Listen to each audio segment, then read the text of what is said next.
Assalamualaikum dan salam Sarawak Maju Makmur bersama saya, Hafizah Munirah Mahrab. Tumpuan utama, Premier Sarawak Datuk Pertiwi Tan Sri Dr. Abang Abdul Rahman Zuhari Tun Datuk Bangopeng selamat tiba di Dubai pada petang Isnin bagi menghadiri Persidangan Perubahan Iklim Pertubuhan Bangsa-Bangsa Bersatu mengenai Perubahan Iklim UNFCCC sempena persidangan ke-28 pelbagai pihak COP28. Ketibaan beliau bersama Setiausaha Kerajaan Sarawak Datuk Amar Muhammad Abu Bakar Marzuki serta delegasi kerajaan negeri yang lain disambut oleh Timbalan Premier Sarawak Datuk Amar Awang Tengah Ali Hassan. Pada Selasa, Premier Sarawak dijangka hadir majlis menandatangani Memorandum Persefahaman MOU antara entiti Sarawak dan Singapura sebagai sebahagian daripada usaha menarik pelabur ke Sarawak sebagai sebahagian daripada inisiatif ekonomi hijau. Majlis itu menandakan kerjasama strategik antara Invest Sarawak dan Surbana Jorong Pte Limited yang akan membuka jalan kepada kerjasama dalam bidang yang merangkumi aspek kritikal termasuk transformasi industri, peralihan tenaga penyahkarbonan industri, pemerangkapan penggunaan dan penyimpanan karbon CCUS dan pembangunan serta pengurusan taman perindustrian. Manakala pada Rabu, Premier Sarawak dijadualkan mengadakan pertemuan dengan Mubadala, sebuah syarikat pelaburan yang berpakalan di Abu Dhabi sekaligus menjalin potensi kerjasama dan pelaburan dalam sektor peralihan tenaga. Satu lagi pemeteraian MOU yang dijangka dihadiri Premier Sarawak adalah antara Masdar perusahaan komersial global terkemuka dalam tenaga boleh diperbarui dan teknologi bersih dari United Arab Emirates dan Sarawak Energy Berhad SAB yang menonjolkan komitmen bersama terhadap amalan tenaga mampan dan potensi perkongsian strategik. Seterusnya, Datuk Pertiwi Abang Zuhari bersama delegasi kerajaan negeri dijadual bertolak ke London pada Khamis ini. Di London, Premier Sarawak akan mengetuai kerajaan negeri dalam perbincangan lanjut mengenai pelaburan perniagaan dan program rangkaian, menekankan dedikasi Sarawak untuk mengembangkan perkongsian antarabangsa dan menarik pelaburan untuk pembangunan mampan.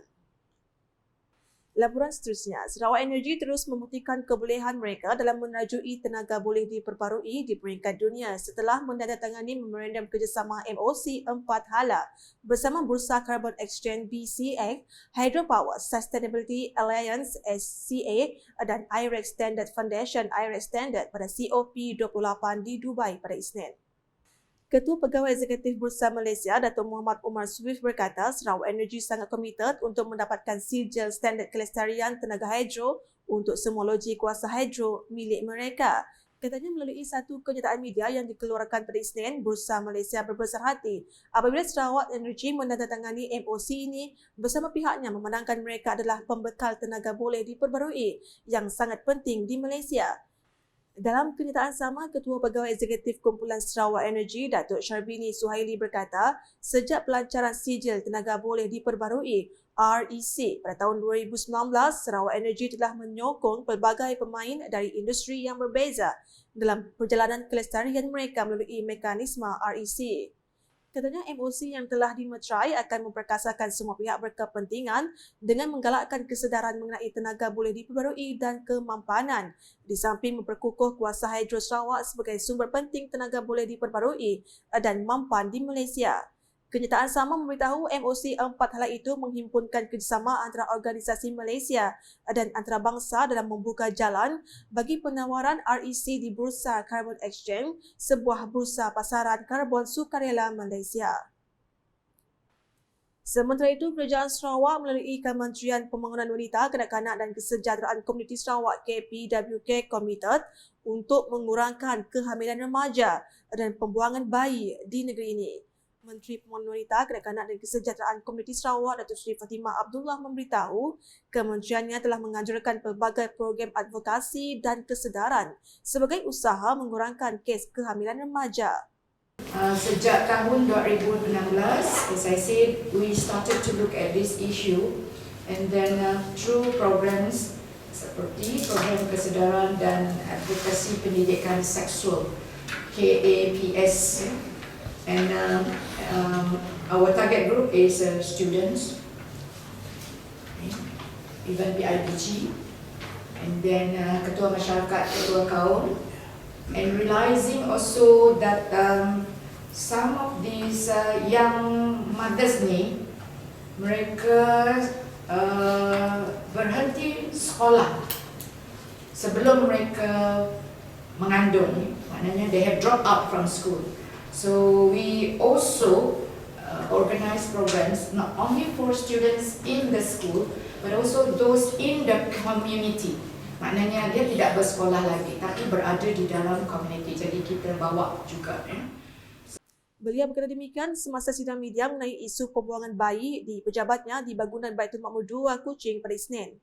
Datuk Seri Fatimah berkata program ini mampu membantu ibu muda mendapatkan bantuan selepas mengandung dan bersalin serta memastikan ibu muda boleh meneruskan kehidupannya. Sehubungan itu, beliau menegaskan bahawa bayi tersebut akan dijaga sama ada oleh keluarga ibu bapa atau melalui keluarga angkat. Selepas itu, Datuk Seri Fatimah menyaksikan pertukaran MOU antara KPWK dan Jabatan Penjara Malaysia yang melibatkan Setiausaha Eksekutif Majlis Pembangunan Sosial KPWK Sarawak Dr. Zulfar Yadi Brendan Abdullah serta Pengarah Penjara Sarawak TKP Muhammad Andri Mat Rizwan. MOU tersebut adalah mengenai pelaksanaan sistem pengurusan kes isu sosial bersepadu bagi menangani isu dadah dan substan dalam kalangan bekas banduan di Sarawak. Ke perkembangan di Miri, sambutan perayaan Winter Solstice mampu mengeratkan hubungan antara masyarakat Cina di Sarawak.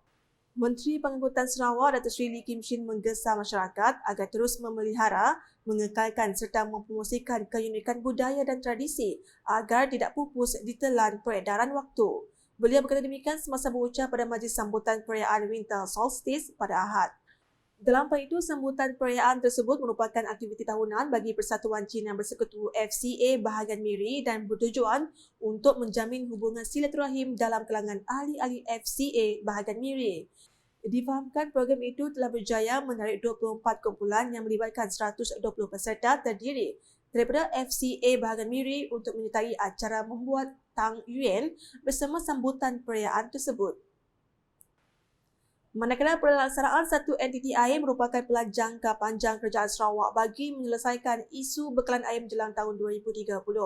Menteri Utiliti dan Telekomunikasi Sarawak Datuk Seri Julai Nerawi memberitahu pelan ini merupakan cara kerajaan negeri menyeimbangkan kawasan luar bandar dan bandar dalam isu bekalan air. Inilah cara kerajaan negeri Sarawak menyeimbangkan luar bandar dan bandar. Ia akan menjadi pentadbiran berpusat. Bukan sahaja semata-mata di bandar, pengoperasi bakalan air luar bandar akan diluaskan dengan membina lebih banyak lagi loji lawatan air seperti yang diplankan pada Rencana Malaysia 12, RMK 12. Pelan jangka panjang Sarawak ini akan menyeluruh dijangka oleh menyelesaikan isu air menjelang tahun 2030. Beliau berkata demikian menerusi teks ucapan yang dibacakan oleh Pengerusi Laku Management Sdn Bhd, Datuk Nelson Balang Rining pada makan jamuan tahunan Laku 2023 di Miri pada Ahad. Menurut Datuk Seri Julai, pendigitalan operasi Laku juga adalah ke arah menjalankan perkhidmatan yang efisien kepada para pelanggan. Katanya perubahan struktur ekonomi negeri dengan meningkatkan skala pengeluaran ke arah kecekapan huluan dan meningkatkan hiliran bermakna Laku harus mengembangkan servis perkhidmatan dengan betul. Laporan berikutnya, Pertubuhan Belia Kebangsaan Bersatu Sarawak Sabarkas menggalakkan golongan belia dan muda terlibat sama dalam program-program yang dianjurkan oleh pertubuhan tersebut. Presiden Sabarkas, Datuk Seri Abdul Karim Rahman Hamzah berkata, penglibatan mereka untuk terus terlibat bukan sahaja sebagai ahli, tetapi pembuat dasar dan penentu hala tuju. Sangat jelas bahawa Sabarkas sangat meraihkan kepimpinan orang muda dan menggalakkan mereka untuk terus terlibat secara langsung bersama di pelbagai peringkat, bukan sahaja sebagai ahli Sabarkas, tetapi lebih daripada itu sebagai pembuat keputusan, pembuat dasar dan penentu hala tuju Sabarkas keseluruhannya. Beliau berkata demikian semasa berucap dalam majlis makan malam Selamat Datang Sabarkas di Kuching pada Isnin. Datuk Seri Abdul Karim yang juga Menteri Belia Sukan dan Pembangunan Usahawan Sarawak menambah, pertubuhan itu telah membuat penambahbaikan kepada perlembagaannya.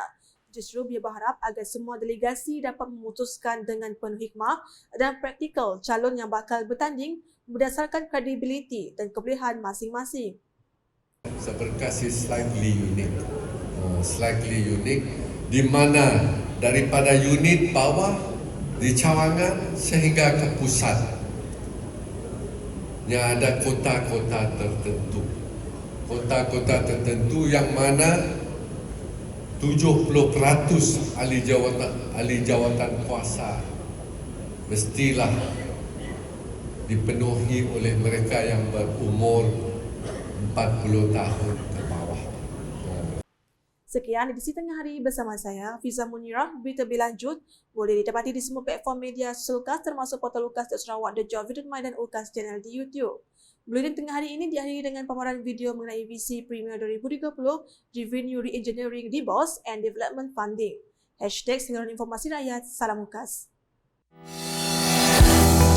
VC Premier 2030, Revenue Re-engineering DBOS and Development Funding.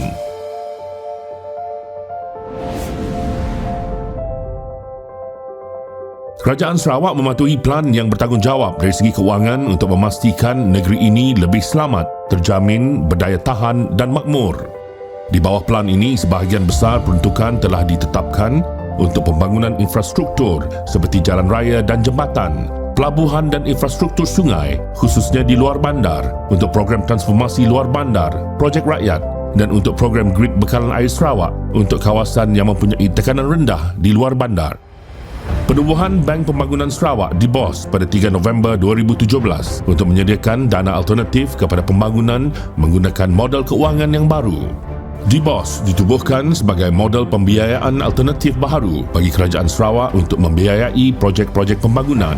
Ini termasuk segmen-segmen seperti ekonomi digital, pengangkutan awam bandar, tenaga boleh diperbaharui, minyak dan gas asli, pertanian moden dan infrastruktur.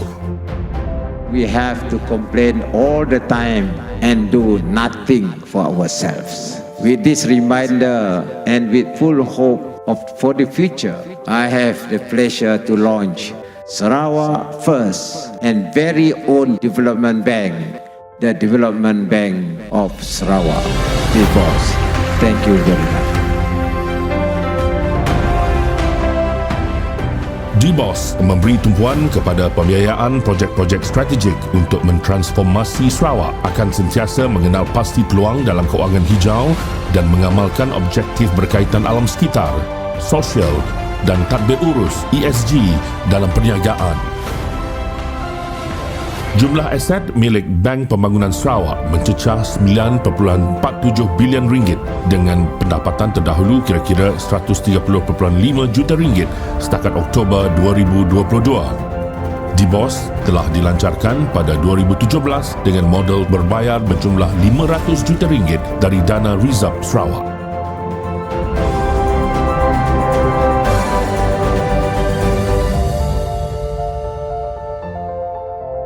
VC Premier Sarawak Maju 2030.